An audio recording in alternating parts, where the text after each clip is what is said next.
Haití. No porque quisiera defender, yo soy de lo que he puesto sobre el tapete el hecho de que la calidad educativa nuestra es una vergüenza nacional, para decirlo con una palabra. Pero naturalmente todos conocemos cómo se efectúa el hecho de parametrizar. O sea, tú tienes que medir, tienes que ver los contextos. Entonces yo prefiero que nos comparemos en el estudio del IESE, el Laboratorio Latinoamericano de la Calidad de la Educación, en que nos comparan con nuestros iguales latinoamericanos. Nos comparan con Nicaragua, con Honduras, con Panamá, con Chile, con Argentina, y justamente en las 3 pruebas anteriores que se han hecho, estamos en el último lugar de esos países. Incluso ¿Pruebas de qué tipo, Melania? Son pruebas en lenguas y pruebas en matemáticas. Ahora en la última prueba se hizo también en ciencia, pero básicamente lectoescritura y matemáticas. Y es lamentable porque en el ¿Cuándo caso... se hizo la última? La última en el 2013, es la que un poco toma Miguel, sea un informe esta semana. No, yo recuerdo que la primera que tuve acceso, la segunda, yo llegaba al Ministerio de Educación en el año 2008, se aplicó en el 2006, se dio a conocer. Y entre 17 países, incluido un estado de México, estábamos en el último lugar de 17 países.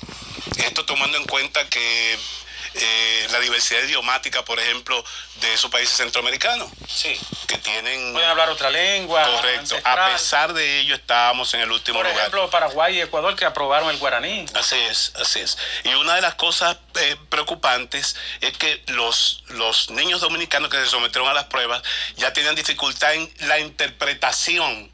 Eso es muy preocupante. Peor todavía. Porque es un asunto de comprensión. Ahí está el tema. Y eso es fatal, ¿no? Para el niño. Tenían problemas para captar. Para captar la pregunta, el ítem específico que se le aplicaba. Eso es neurocognitivo, señor. Eso significa que el cerebrito... El cerebrito no está respondiendo. En términos más elementales. Sí. Y se dijo que hicimos alguna mejoría en las últimas pruebas, las terceras, que son las terceras, sí, que se conocieron en el 2013, porque dentro de el desempeño en lenguaje y en matemática tuvimos mejorías respecto al 2009, la anterior, pero aún estábamos en el último lugar. O sea, habíamos mejorado con respecto a nosotros mismos. Por eso que hay que tener en cuenta muy bien los referentes.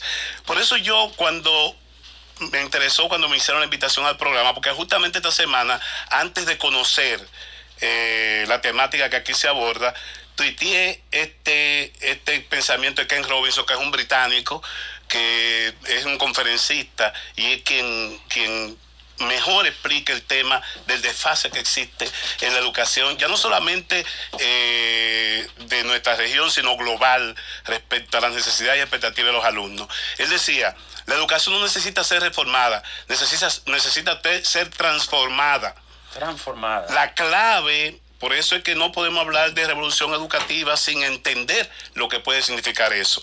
Decía, la clave de esta transformación no es estandarizar la educación, sino personalizarla para construir logros a partir del descubrimiento de los talentos individuales de los niños y así colocar a los estudiantes en su ambiente, donde ellos quieren aprender y contribuir de manera natural a sus verdaderas pasiones, el tema de las emociones, como tú señalabas. Y quise hacer esa introducción porque sobre el tema, a principios del siglo hay varios estudios. Hay uno de Joaquín Brunner que hablaba sobre el impacto posible de las nuevas tecnologías en la educación del futuro, que es la educación presente, la que estamos padeciendo hoy. Y él hablaba de unos impactos, unos 4 grandes impactos en términos de decisiones, en términos institucionales, en términos de la distribución y el acceso a los recursos y en términos estructurales. Y precisamente Brunner de ese estudio saca una definición que a mí me ha parecido importante.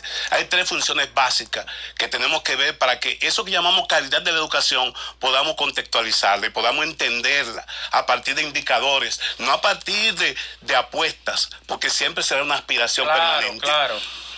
Lo primero, la primera función es que a lo largo de la escolaridad el niño, la niña, el educando pueda conocer sus talentos. Señores, aquí hay personas... Es al revés, o sea, nosotros tenemos que descubrir que ese niño tiene una destreza y unas habilidades. Y una construcción que parte de él mismo. Que parte de él. Usted se pasa los 13 años de educación media y hay veces que 4 o 5 años de grado en la universidad y usted no llega a entender cuáles son sus fortalezas y sus debilidades. Eso es así. Y eso es dramático. Pasa a todos, casi. Porque ahí puede estar el fracaso del proyecto de vida de ese alumno. Así es. Y peor aún, el cuando tipo se decide aspirar a regidor desde que está y el papá quiere que estudie ingeniería cuando las condiciones del muchacho son para ser regidor. El propio Robinson en una de esas conferencias señaló que en Inglaterra, que es su país de origen, la madre va con la niña al psicólogo porque la niña tiene problemas de desatención o el síndrome de deficiencia síndrome de atención. De atención. Correcto, que hasta se medica. Le llaman también, cuando es muy crónico, síndrome de Antón. Sí, exacto. El tipo está afuera en el mundo, pero no sabe en qué lugar está. ¿Qué hace el psicólogo? El psicólogo deja a la niña en una sala y habla con la madre. Hace una serie de preguntas y pone una música bajita, pero que pudiera ser percibida por la niña. Y se pusieron a observar el comportamiento de la niña mientras él estaba en su cubículo con la madre. Y conforme la música iba avanzando, la niña comenzaba a moverse y a tararear. Al final, excelente, ¿no? Esa niña que pudo ser diagnosticada con síndrome de atención y ser medicada, terminó siendo una de las bailarinas más importantes del ciclo City Soleil. Imagínense, lo que en el fondo esa niña tenía en su casa. Descubrir los talentos, señores. En su disco duro lo que esa niña tenía era un excelente talento para el baile. Las inteligencias múltiples de Gardner, o sea, las artísticas, descubrió su pasión. Entonces, ese es el grave problema que enfrentamos. Sobre todo hay que entender, para ver todo esto, cómo aprenden y qué aprenden los muchachos. Cómo aprenden y qué aprenden para poder diseñar y planificar la educación de hoy. Totalmente de acuerdo. Inclusive, esa es la historia de Julio Verne. Así es. Su papá quería que fuera abogado. La de mucha gente, ¿no? La de Wittgenstein. Esa es la historia de Einstein. Los profesores decían que ese muchacho no iba para ninguna parte. Los físicos me hacen la de muchos científicos que pudiéramos ver aquí.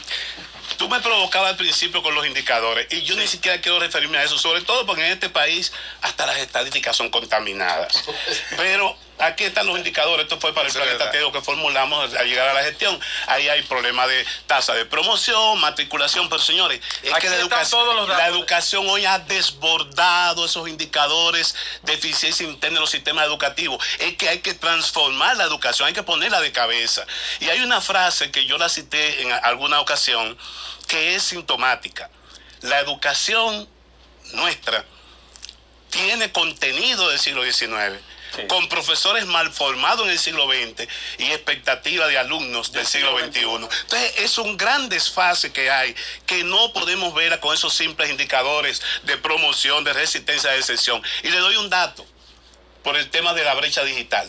Sí. Cuando yo llego al Ministerio de Educación, una vecina me dice, profesor, ¿cómo es que yo, fulanito, que es un limpiabotas, va a mi casa, va el miércoles porque había una suspensión, y yo le digo que si él sabe leer y escribir?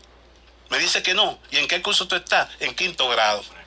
Porque se aprobó la famosa promoción automática. Que no se podía quedar el muchacho. No se podía porque había que resolver el problema de la sobriedad. Los famosos indicadores de eficiencia interna. Tremendo dato ese. Pero se planteaba... Lo promovieron sin tener la capacidad. Pero lo que se planteaba era que ese niño que se promovía, se le entregaba el expediente al profesor del siguiente curso y iba a trabajar con aquellos aspectos que el niño no dominaba y que fue promovido para que pudiera hacer el trasiego con los niños de sus mismas edades. Por eso yo digo que no estamos en 5º. Entonces, ¿nosotros qué hicimos? Por eso no creo en estas estadísticas.